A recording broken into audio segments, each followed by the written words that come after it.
C'est un secret des polichinelles. Désormais, les francs communs pour les Congo et les caps pour les changements se regardent en chien de faïence. La méfiance semble s'installer entre les alliés. Comment sortir de cette crise? Comment sortir de ces bras de fer entre Félix Tshisekedi Tshilombo et Joseph Kabila Kabange? Messieurs et dames, c'est un réel plaisir de vous retrouver dans cette nouvelle aventure des enjeux.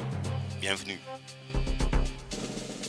Pour en parler, nous avons fait appel à l'un des communicateurs en vue du Front commun pour le Congo que je vous invite à découvrir. C'est Etche Homo. Jean-Serge Tchiben Zakwissa. Jean-Serge Tchiben est licencié en droit de l'Université protestante au Congo, membre effectif du PPRD depuis 2003 à Kassavubu, enquêteur, expert en communication numérique, communication politique et sociale.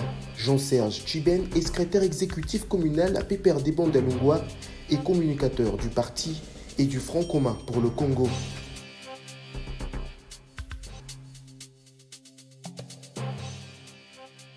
Jean-Serge Tchiben, bienvenue pour la toute première fois dans le jeu. Merci très cher frère pour l'invitation.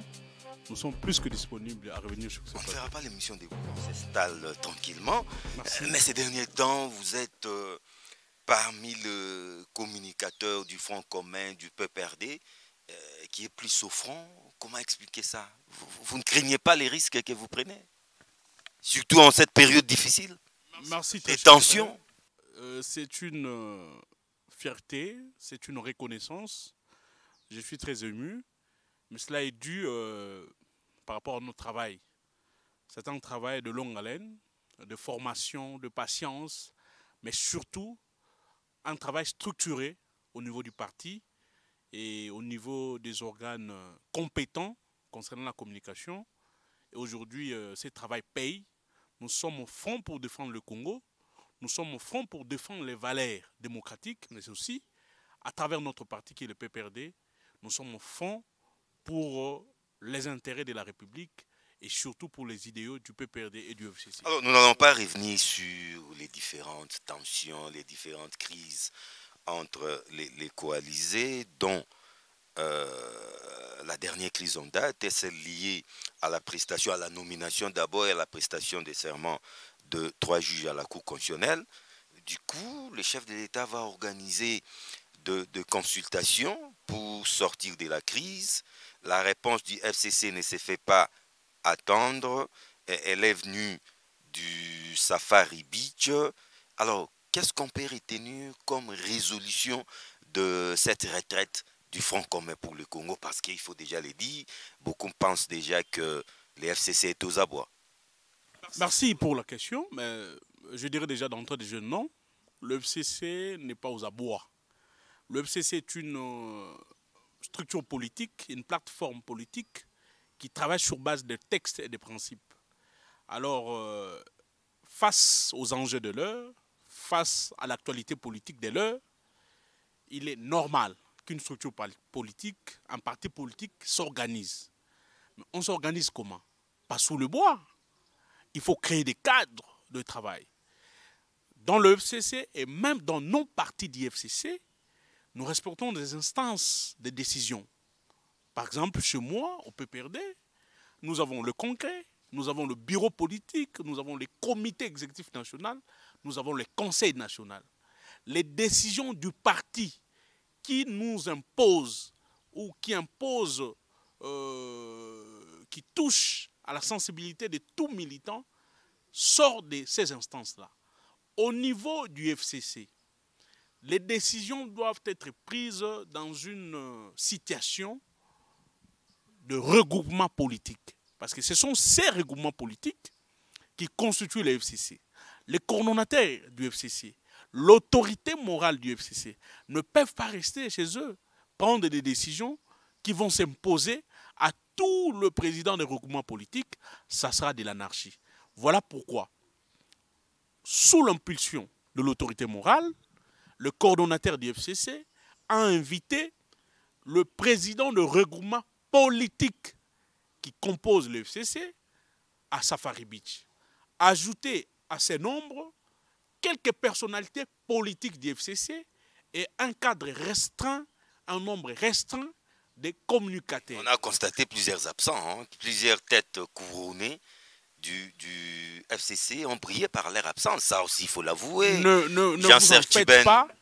Il y avait tout au plus 25 personnes, 25 responsables, chefs des regroupements. Beaucoup d'absents, raison pour laquelle on n'a même pas vu l'autorité morale du FCC s'est présentée à cette retraite. Pas du tout. C'est une information fausse.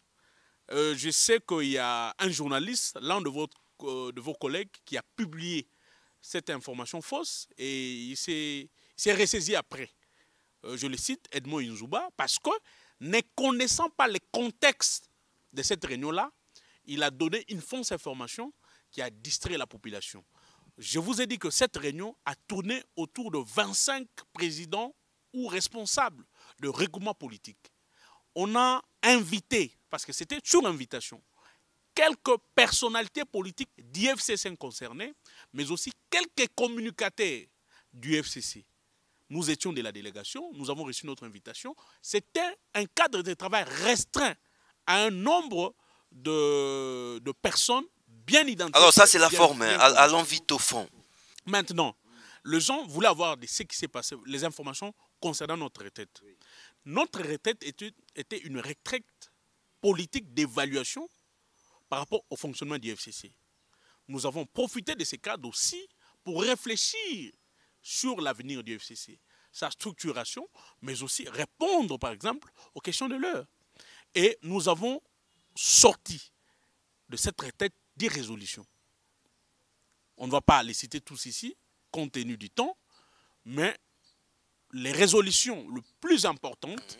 C'est qu'allons aux élections généralisées. Le FCC, les élections à tous les niveaux. Le FCC est prêt à dialoguer avec les chefs de l'État, mais à une seule condition, que nous puissions rester dans le format de dialogue prévu dans le cadre de notre accord de la gestion commune de la coalition. Ça, c'est la première condition. Le FCC appelle les autorités qui sont censées prendre les décisions dans le cadre de la gestion commune à respecter la Constitution, qui est la loi fondamentale, qui est la loi cadre, qui fixe le principe fondamentaux de la gestion de la société, à respecter des lois organiques qui sont des lois spécifiques par rapport à certains secteurs concernés. C'est comme ça que la République va évoluer. Tenant compte de la situation politique de l'air, le FCC ne s'est pas arrêté là. Le FCC dit au chef de l'État et à son partenaire qui le cache que le FCC est prêt. Si le chef de l'État veut se constituer une nouvelle majorité parlementaire, comme d'aucuns pensent, il faut dissoudre l'Assemblée nationale, il faut dissoudre le gouvernement. Pourquoi pas nécessairement, disent-ils. Plusieurs personnes, que nous appelons de personnes zélées, qui entourent le chef de l'État, sont dans ces schémas. C'est-à-dire, aujourd'hui, nous sommes dans un contexte où le texte est bafoué. La loi fondamentale est bafouée. La République est gérée par le muscle et par le forcing. Nous leur disons oui. C'est constituer une nouvelle majorité parlementaire. C'est une bonne chose. Mais par quel mécanisme? Nous disons à ces personnes-là que vous ne pouvez vous constituer une majorité parlementaire que par des voies démocratiques prévues par la Constitution.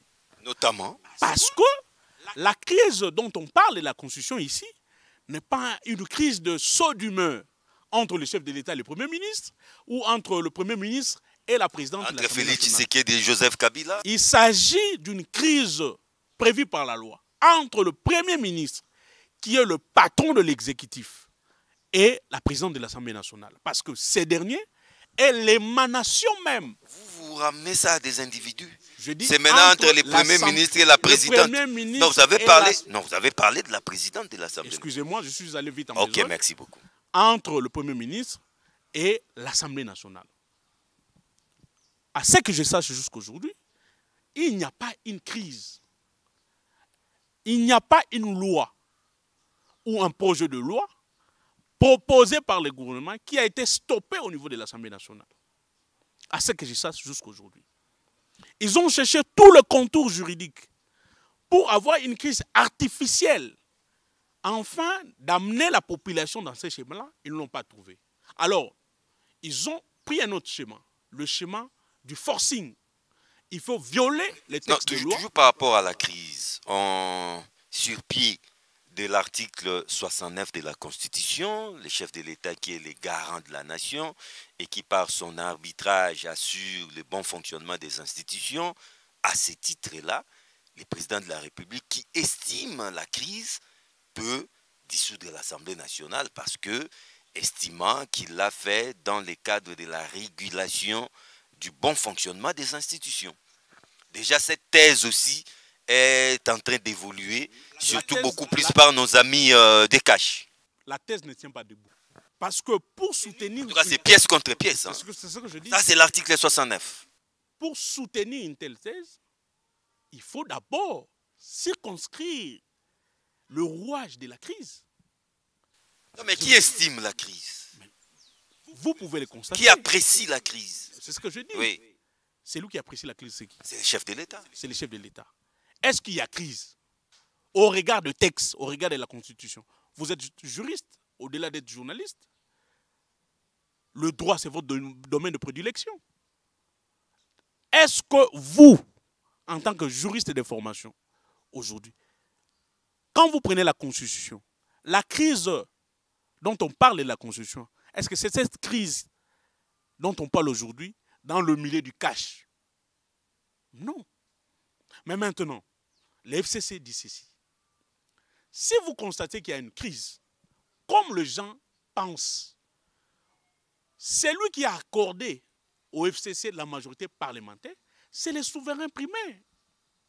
Voilà pourquoi nous avons dit, nous sommes prêts à rentrer, à aller chez le souverain primaire, qui nous a accordé cette majorité parlementaire. Mais comment aller auprès du souverain primaire sans dissoudre préalablement l'Assemblée nationale? Non, non. Ce sont des voies démocratiques, nous le voyons partout. Même dans des régimes présidentiels, même dans des régimes parlementaires. En Israël, il y a eu des élections anticipées. Parce que la coalition censée mettre sur pied un gouvernement n'a pas marché. Mais les élections anticipées sont législatives. Ce n'est pas à tous les niveaux comme vous le dites. Nous disons, comme aujourd'hui les gens veulent se donner une majorité parlementaire, on en profite, nous donnons les go. D'ailleurs, cette thèse a été aussi soutenue par certains politiques. Allons aux élections anticipées à tous les niveaux. Mais comment ça? Au niveau présidentiel, au niveau législatif et au niveau provincial. Sur pied de quelles dispositions constitutionnelles? Non. Ça, vous réinventez la roue. Laissez-moi évoluer. En ce moment-là, c'est lui qui a accordé la majorité parlementaire au FCC pourra décider. Dire, voilà, FCC, vous n'aurez plus la majorité. On va accorder cette majorité, par exemple, à Fayoulou. Fayoulou devient de plus en plus votre ami. Ce n'est qu'un exemple. Non, mais c'est un exemple révélateur. Y a-t-il un rapprochement entre les FCC et Fayoulou? Il n'y a jamais eu un rapprochement. Je peux vous donner non, un rapprochement occulte. Nous allons aux élections, on dit, voilà, le peuple qui est le souverain premier décide. Le peuple décide, on va donner cette majorité parlementaire à Monkia. Par exemple. Ce n'est qu'un exemple. Parce que le nom de Fayoulou vous choque. Non, ça ne me choque pas, mais voilà. C'est plutôt révélateur. Et si le peuple décide ainsi, nous allons respecter la volonté du peuple par rapport à la Constitution. Mais aujourd'hui, créer une crise artificielle, chercher le contour juridique pour créer dans les têtes des gens qu'il y a une crise, la crise n'existe pas. Et aujourd'hui, nous en sommes là pourquoi? C'est ça la grande question. C'est parce que le texte de loi qui est la Constitution a été foulé au pied. Dès le départ. Nous l'avons dit plusieurs fois sur votre plateau, John Chitin. Nous sommes allés en Mbouela Lodge. Nous avons mis sur pied un programme de gouvernance commun qui devait être exécuté. Nos amis du cash, qui ont passé 38 ans sous le bois, n'ayant pas appris les notions, les ABC de la gestion de la chose publique, ils sont passés outre. Comme ils avaient fait le col buissonnier, ils pensent qu'on peut gérer une république comme ça. Ils ont concocté à la présidence un programme qu'ils ont appelé programme de 100 jours du chef de l'État. Là, Kabila n'avait pas bloqué. Là, Sélé Yalagoun, il n'a pas bloqué. Le FCC n'avait pas bloqué. Kabila a laissé plus de 1,8 milliard dans le trésor public. Il fallait bousiller cet argent. Il fallait dilapider cet argent dans les caisses de l'État. Ils ont mis sur ces programmes. Plus de 500 millions sont sortis. Les sauts de moutons ici, qui sont devenus de doctoires pour nos enfants Chegui, n'ont jamais été inaugurés jusqu'à aujourd'hui.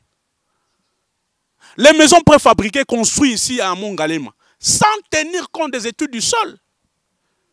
Ce n'est pas Jimmy qui va me contredire, un architecte de son État. Aujourd'hui, une fois qu'il y aura encore 3 ou 4 plus, ces maisons tomberont. Est-ce que le FCC a bloqué? Ils ont résilié le contrat unilatéralement avec Semlex, la société que nous produisait des passeports. Mettant dans la tête du chef de l'État. Beaucoup de magouilles. Hein? Non, ils ont mis dans la tête du chef de l'État. Non, ce sont des faussetés. Ils ont mis dans la tête du chef de l'État que cette société appartenait à Kabila. En tout cas, à la famille. Ils ont fait des enquêtes sur toutes les lignes. Le nom de la famille Kabila n'a pas paru là-bas. Aujourd'hui, la RDC est condamnée à payer des amendes dues aux dommages que nous avons causés à cette entreprise. Et ça fait plus de 6 mois que les Congolais n'ont pas ces documents, qui n'est qu'un document d'identification. Pourquoi? Parce que les gens qui ont fait l'école buissonnière ont cru qu'on peut résilier un contrat signé non pas par Kabila, mais par le gouvernement congolais. Comme ils avaient donné des marchés à gré à Djamal, eux aussi, dans leur tête, ils se sont dit qu'ils pouvaient résilier un contrat à tout moment. Alors que vous êtes juriste, vous le savez, quand vous signez un contrat, il y a des voies de sortie pour les résilier. Il y a une voie à suivre. Ils n'ont pas respecté cela. Nous sommes obligés de payer des amendes à intérêt aujourd'hui. Et on voit un petit monsieur comme Peter Kazadi qui passe sur un monsieur, un député provincial de Kinshasa. Voilà, pas un petit monsieur. Qui dit que c'est Sélé Yalagoun qui bloquerait le fonctionnement de cette société et qui bloquerait l'argent de je ne sais pas quoi pour qu'enfin le passeport soit encore... et qu'il aurait reversé de l'argent à la primature alors que les fonctionnaires sont impayés. C'est faux. De la même manière aujourd'hui. La régie des eaux venait de faire un communiqué. D'ici une semaine ou 2 semaines, on n'aura plus, ils n'auront plus des intrants pour mettre dans l'eau. Mais en ce moment-là, où la régie des eaux écrit, la SNEL est en train de pleurnicher à gauche et à droite, mais les cache à l'argent pour débaucher nos députés. On promet à chaque député 7500 $. Ce n'est pas encore prouvé. Je vous donne l'information, je suis communicateur du FCC. Ce que j'ai dit n'engage que moi. Nous avons des preuves. Parce que nous sommes en communion parfaite avec nos députés. Mais Jean-Serge Tchiben, mais c'est ce que vous avez toujours fait, les PPRD, les FCC. C'est vous qui nous avez amené cette pratique. Aujourd'hui, que ça se retourne contre vous, vous montez sur tous les toits pour crier à la corruption. Qui n'a pas corrompu John Chitene, en RDC ici? Merci pour cette question. Vous savez que quand vous êtes dans l'opposition, vous avez comme l'impression que tout est rose et que tout est facile à gérer. Une fois où arrivé au pouvoir, vous n'avez pas de voie de solution. Et surtout un parti comme l'UDPS. Apparemment, les Congolais ont compris, un parti qui n'a pas été préparé pour la gestion de la chose publique. Ils ont failli partout. Je vous donne un autre cas. Le chef de l'État a triplé les salaires de ses conseillers à la présidence. Fois 4, fois 5, fois 6. Les vidéos existent. Lors du procès, vous avez suivi son directeur de cabinet, qui est encore directeur de cabinet jusqu'aujourd'hui, M. Vital Kamerhe. Les chefs de l'État et son cabinet, ont-ils pensé aux enseignants, aux médecins, aux journalistes de la RTNC? Ont-ils pensé aux militaires et aux policiers? Non. Mais en ce moment où nous faisons cette émission, à l'IGF, il faut m'appeler. Les gens sont impayés. Les gens sont impayés, 4 mois impayés. L'inspection générale des finances. Mais oui, ils sont 4 mois impayés. Ça n'est pas le PPRD qui a bloqué ou encore Kabila qui a bloqué. Monsieur Eteni Longondo a géré l'argent que vous connaissez pour le Covid. Le fonds donné par des bailleurs de personnalités de bonne volonté, congolais et étrangers. Les médecins sont impayés jusqu'aujourd'hui. Les infirmiers qui nous ont aidés à prendre la température ici sont impayés jusqu'à aujourd'hui. Mais il y a une révélation que l'IGF vient de donner. Monsieur aurait gardé l'argent du trésor public et aurait remis en ce moment cet argent entre les mains de l'IGF. Mais l'action publique doit faire son travail. C'est un détournement. Si c'était un membre de FCC, il serait déjà mappé à Makala. Le Etienne Longo n'a jamais été inquiété. Les preuves sont là des détournements. Les médecins ne sont pas payés, les infirmiers ne sont pas payés. Ce n'est pas la FCC qui a bloqué. Les cas sont légion. Je comprends que les gens qui n'ont pas été préparés pour la gestion des choses publiques utilisent l'FCC comme un bouc émissaire. Mais tout ce qui s'est fait aujourd'hui, c'est parce que la loi fondamentale n'a pas été respectée. Il n'y a aucun groupe ou un individu qui peut se bomber le torse, qu'il a le droit de violer la Constitution et que les autres n'ont pas le droit de l'interpeller. Mais Jean-Serge Tchibène, revenons à ces élections anticipées, l'une des résolutions du Safari Beach. Mais n'est-ce pas là aussi violer la Constitution? Comment vous ne voulez pas que le président de la République puisse dissoudre l'Assemblée nationale parce que estimez-vous que les conditions ne sont pas réunies, il n'y a pas de crise entre le gouvernement et l'Assemblée nationale, mais au même moment, les PPRD, les FCC, dit tout haut que non, allons aux élections anticipées. Est-ce que vous ne faites pas cette politique des terres brûlées? Parce que nous perdons, nous avons tout à perdre, personne ne va plus gagner, perdons-nous tous. Les PPRD, c'est pas ça quand on dit le FCC. Non, le FCC. Paniquer, le FCC a perdu quoi? Le FCC a perdu quoi? Non, mais vous avez tout à perdre dans cette histoire. Nous n'avons rien perdu. La majorité. Aujourd'hui, on dissolvait l'Assemblée. Je disais, par quel mécanisme? Je vous ai parlé de l'article 69. Non, je vous ai dit, l'article 69 ne tient pas dans ces contextes. On va dissoudre le Parlement. Par quel mécanisme? Oui, je peux encore accepter que ce soit par le mixte. Comme on a installé, on avait, les 3 juges ont prêté serment dans la violation, je peux accepter. Ces juges qui ont été nommés dans la violation ont prêté serment dans la violation. Ils poseront des actes dans la violation. Et les actes qu'ils poseront ne nous engagera pas.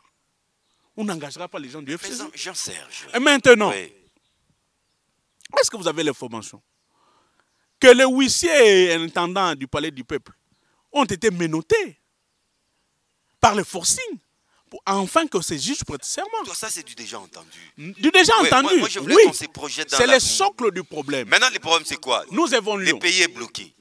Il n'y a plus de conseil des ministres. Je crois que ça continuera comme ça. Mais ce n'est pas la volonté de nous. nous. Preuve que les relations sont tendues. Des ministres ont été cloués au sol alors qu'ils voulaient voyager pour l'intérieur du pays. Ça prouve que rien ne va entre les premiers ministres et les présidents de la République. Du côté de l'Assemblée, là aussi, tout est vraiment chaotique. Mais où allons-nous? Quelle est maintenant l'issue à cette crise, Jean-Serge Tchibène? Le respect des textes, en commençant par la loi fondamentale. Les chefs de l'État n'avaient pas intérêt de nommer les 2 juges par ordonnance. Il avait le choix. Si Kalouba était son préféré et qu'il tenait à tout prix que Kalouba puisse entrer à la Kalouba, en tout cas, c'est son quota. Oui, je dis, c'est son quota. Les chefs de l'État étaient libres. Personne ne pouvait empêcher les chefs de l'État de nommer Kalouba. Kalouba aurait prêté serment dans la paix, en respectant la Constitution. Et les chefs de l'État devaient seulement attendre avril 2021 que le tirage au sort soit fait et que les 2 juges qu'il avait besoin d'introduire la cour pouvaient faire leur entrée. Mais les chefs de l'État ne nous ont pas écoutés. Surtout, il vous a écouté en tant que qui? Non, en tant que partenaire. FCC. Il a un contrat, il a des comptes à rendre à la population qu'il a massivement élu. C'est cette même population. Vous n'allez pas les prendre en otage. On le prend pas. Nous gérons la République sur base des textes. Nous sommes une République qui se fait démocratique. Des textes officiels et légaux. Non, ce n'est pas des accords signés, je ne sais où.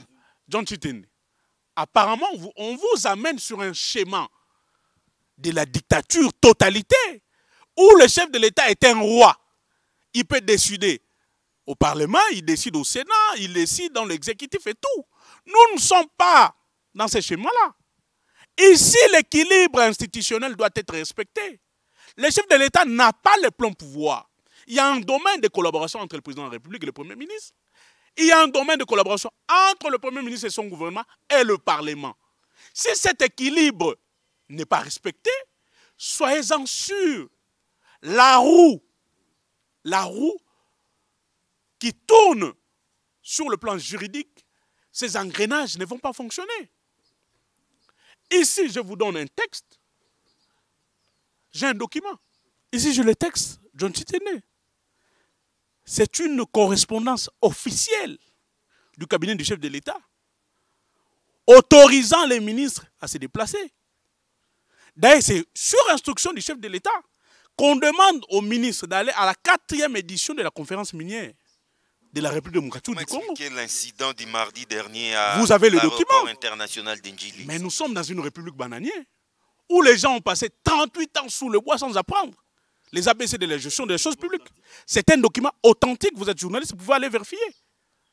Donc, vous comprenez que le cabinet du chef de l'État qui donne mission au ministre et que le Premier ministre, en tant que chef du gouvernement, donne un ordre de mission à 2 ministres du gouvernement pour aller travailler pour les comptes et intérêts de la République, ils sont interpellés en Chili.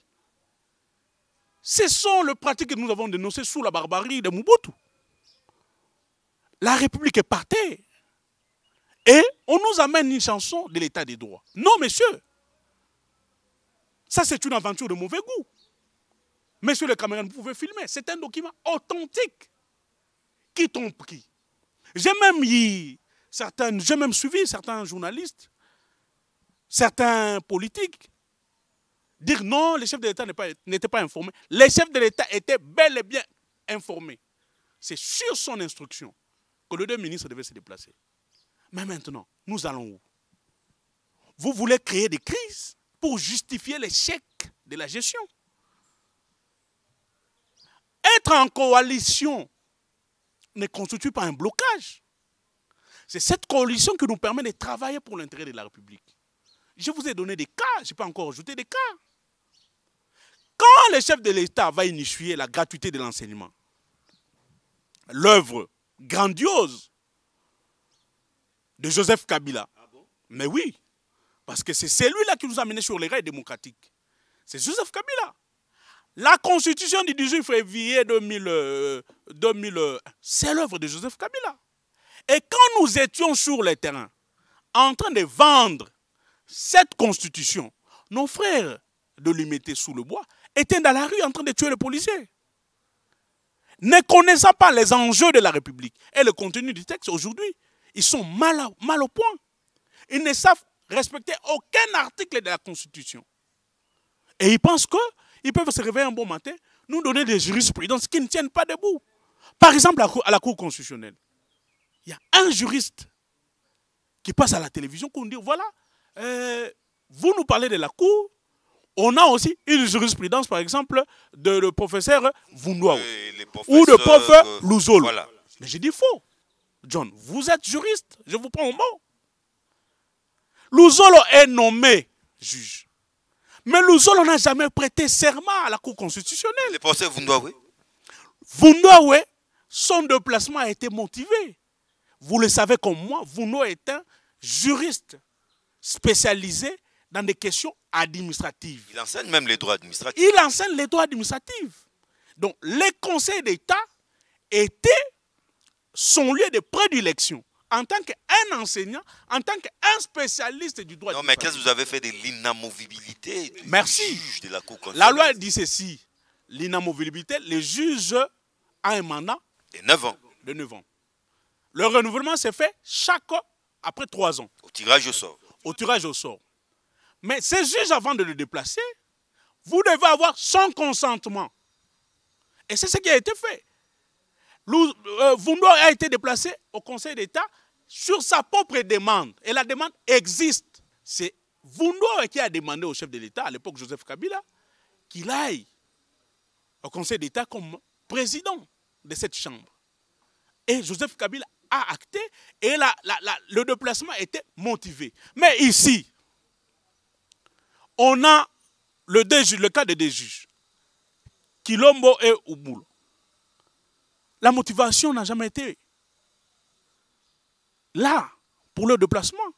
Mais les les deux juges étaient déjà prêts pour prêter serment, ça vous le savez. Vous avez des preuves? Non, mais ils sont allés chez Okassol, ça vous ne le savez pas. Ah, merci. Pour prendre des mesures. Ils ont même assisté à des séances de simulation attendant ces grands jours. Et lorsque les FCC passaient par là, les manipulants, voilà ce que ça donne. John Chitene, il ne faut pas nous amener dans les débats des gens qui sont sous le bois. Ils étaient prêts pour ces grands jours. Je dis ceci, vous pouvez me donner une vidéo de Ubundu et Kilomba. Ils étaient aux séances de simulation. Nous sommes en droit. Amenez-nous une preuve tangible. Des photos. Vous croyez que si la Talibanie qui nous joue aujourd'hui, avait des photos de Ubundu et Kilomba, en train de faire, je ne sais pas, tout ce que vous appelez là, manœuvre et tout ça, pour des répétitions. Des répétitions. Ils n'auront jamais brandi ces photos sur les réseaux sociaux. S'ils avaient des vidéos de ces deux juges, comme vous le dites là, ils n'auraient jamais brandi ces vidéos sur les réseaux sociaux pour dire voilà, ils étaient là, ils étaient prêts. S'ils avaient les photos des deux juges chez Okassol pour faire des costumes, je ne sais pas, ils n'auraient jamais brandi ça. Non, c'est faux. Les deux juges, frustrés et touchés sur cette décision du chef de l'État, ont écrit au chef de l'État. Mais pas dans les délais, ça vous le savez. Dans les délais. Dans les délais. Après avoir été manipulés par les FCC. Oh là. Si ceux qui travaillent à la présidence. D'ailleurs, les jours de la prestation des serments, ils ont été séquestrés quelque part. Je dis ceci. Ça, tout le monde le sait. Ce sont des parents. Parce qu'ils voulaient venir prêter serment. Ils savaient que c'est leur carrière qui était en jeu. Les deux juges ont appris d'abord leur déplacement à la radio. Comme vous et moi. Kilomba, c'est son enfant qui l'a appelé au téléphone. Ah, papa, j'apprends, félicitations, j'apprends que vous êtes nommé. Avec moi. Président à la Cour de cassation. Kilomba, c'est son enfant qui l'a appelé au téléphone. Ah, papa, félicitations. J'apprends ici, pendant un média, que vous êtes. Il dit non, je n'ai jamais été consulté. Mon mandat court encore jusqu'en 2021, au mois d'avril. Donc, vous comprenez, c'est une aventure de mauvais goût. Ici, nous ne sommes pas dans un schéma de respect des textes. Nous avons compris. Et d'ailleurs, ce qui bloque le chef de l'État, c'est son entourage, et l'UDPS, c'est les caches. En tant que structure politique, ils n'ont jamais fait une réunion depuis que les caches existent. Mais Jean-Serge, ils ne sont jamais là en retraite. Je ne vois pas les bouts du tunnel. Nous n'allons pas revenir sur ça. Crise, violation des textes. La solution est que, là vous êtes d'accord avec moi, les divorces est déjà consommé. Mais nous sommes prêts. La base, la fameuse base, avait demandé au chef de l'État qu'il puisse mettre fin à la coalition. Le chef de l'État est allé à Brazzaville. La déclaration a été faite à Brazzaville. Non, je ne suis pas prêt à divorcer avec les secteurs. Nous devons. Et je pense que la coalition est une coalition qui fait fonctionner les pays. Mais c'est à peine qu'il avait traversé les fleuves qu'il a fait sortir ces ordonnances qui posent problème aujourd'hui. C'est ce que je dis. Moins de 24 heures. La déclaration a été faite à Brazzaville, pas à Kinshasa. Arrivé à Kinshasa, c'était autre chose. Et en ce moment-là, les FCC avaient fait une déclaration. Si vous ne voulez pas nous supporter en coalition, allons en cohabitation. En ce moment, la FCC aura... Non, la cohabitation, ce n'est pas automatique. Hein. Ce n'est pas automatique. Oui, il faudra d'abord commencer par identifier la majorité parlementaire parce que les caches, en se retirant, il y aura une désintégration de la coalition FCC-Cache, d'où l'importance d'un nouvel informateur pour identifier formellement ce qui reste. C'est des bonnes lois. C'est à qui tu appelles au respect des textes, eux-mêmes ne sont pas des sans cheval. Les caches à combien de députés? C'est facile à faire. L'œuvre, c'est ça, 348 députés. D'où l'importance des consultations. D'ici là, il y aura aucun député forte majorité pro-Tshisekedi. Aucun député sérieux du PPRD du FCC ne quittera le FCC pour aller à l'UDPS. Vous êtes maintenant à l'air porte-parole. Mais je suis je te dis que je suis en communication permanente avec les députés nationaux du FCC du PPRD. J'étais avec certains à Kingakati. Quand nous sommes allés voir l'autorité morale, ils étaient tous là et sénateurs. Mais ces gens qui ont tabac... Il y a eu beaucoup d'absents aussi. Il n'y a jamais eu d'absents. Beaucoup de chaises vides. Ça sont des journalistes dialoguistes qui voulaient créer des fausses informations. Il n'y a jamais eu des absents. Il y avait 338 députés. FCC, 108 sénateurs qui étaient là. Et maintenant, vous voulez que des députés nommés aujourd'hui, insultés, tabassés, Est-ce que vous savez qu'il y a un député FCC qui a trouvé la mort à cause de la barbarie de la Talibanie? Les enquêtes, on n'a jamais eu des enquêtes. Est-ce que ces députés qui ont été insultés? Il y a même une chanson ici qui existe encore. Boma député, tika policier. Ici, on a tabassé les députés. Quand la Talibanie est venue assiéger l'Assemblée nationale, il y a un député qui est mort. Les responsabilités n'ont jamais été établies jusqu'au maintenant. Moi encore du côté des organisateurs et des policiers qui étaient là pour assurer l'ordre. Et vous le savez, les règlements d'ordre intérieur de l'Assemblée nationale vaut une loi. Ça interdit que le site de l'hémicycle soit assiégé par un individu ou un groupe d'individus. Là, l'état des droits n'était pas. Résumons-nous. Non, je vais vous aider. Sur cette question, s'il vous plaît, je vais citer. Maintenant, les députés que Kaboun et Kabouya ont qualifiés de députés nommés, ce sont les mêmes députés qui vont quitter le FCC pour aller sous le bois. Visiblement, arrêtez de penser. Déjà à suivre les consultations, deux options se présentent devant Félix Tshisekedi Tshilombo. Soit il arrive à se constituer ou à se reconstituer une majorité qui lui est favorable. Au cas contraire, je pense que l'option qui va lui rester, c'est peut-être la dissolution de cette Assemblée nationale. Mais si on s'est réveillé un matin et que nous apprenons que le chef de l'État a fini par prendre cette décision grave, quelle peut être la réaction du FCC PPRD? John Titende. Parce qu'il faut reconnaître que vous n'êtes pas en mesure d'embraser la rue. Hein? Qui va vous suivre dans la rue? Il n'y a personne. Alors qu'allez-vous faire maintenant? Je t'ai dit, il n'y a personne qui a le monopole de la rue. Il n'y a personne. Mais pas surtout les FCC. Non, non. Il n'y a qui va vous suivre dans la John rue? Titende. Il faut faire attention quand vous réveillez, vous êtes en train de révéler les démons de la guerre. Hein. Ah, vous faites votre très attention. Mais qu'est-ce que la guerre vient faire? Parce que l'histoire, il n'y a pas une science aussi têtue que l'histoire. Donc c'est la guerre. Non, non, s'il vous plaît, je ne dis pas c'est la guerre. Les chefs lui-même n'a pas parlé de la guerre, mais a parlé de la résistance. Oui. Donc autrement dit, il vous pousse à l'opposition. Il vous prépare à l'opposition. Il faut faire très attention quand vous cherchez à révéler les démons de la guerre. C'est-à-dire? Ça, c'est la première chose. La deuxième chose, il n'y a pas une science aussi têtue que l'histoire. Et l'histoire doit nous renseigner. Dans ces pays, de 60 à 65, les différentes crises que nous avons connues, qui ont amené à la sécession, qui ont amené à la guerre civile, où le sang de la population a coulé, à cause des différentes choses que vous venez de citer ici. Dissolution de l'Assemblée nationale, du Parlement, dissolution du gouvernement. Prise entre les autorités. Mais nous, en tant que FCC, nous n'envisageons pas qu'on arrive là. Parce que l'histoire doit nous renseigner. Les chefs de l'État franchissaient les Rubicons, prenaient cette décision grave. J'ai dit, l'histoire doit nous enseigner. Si les chefs de l'État pensent que la meilleure manière pour lui de mettre ces pays à feu, c'est de dissoudre l'Assemblée nationale et le gouvernement, alors il sera responsable de ses actes. Parce qu'en ce moment, c'est quoi? Nous sortons sur les rails démocratiques. La République deviendra une République bananière. C'est-à-dire? Où la loi n'existe plus. Où les lois organiques n'existent plus. La République sera gérée par mais l'État, c'est aussi le maintien de l'ordre. Hein? Merci beaucoup. Oui. Pourquoi on n'a pas maintenu l'ordre quand la Talibanie était en train d'établir le policier, le député à l'Assemblée nationale?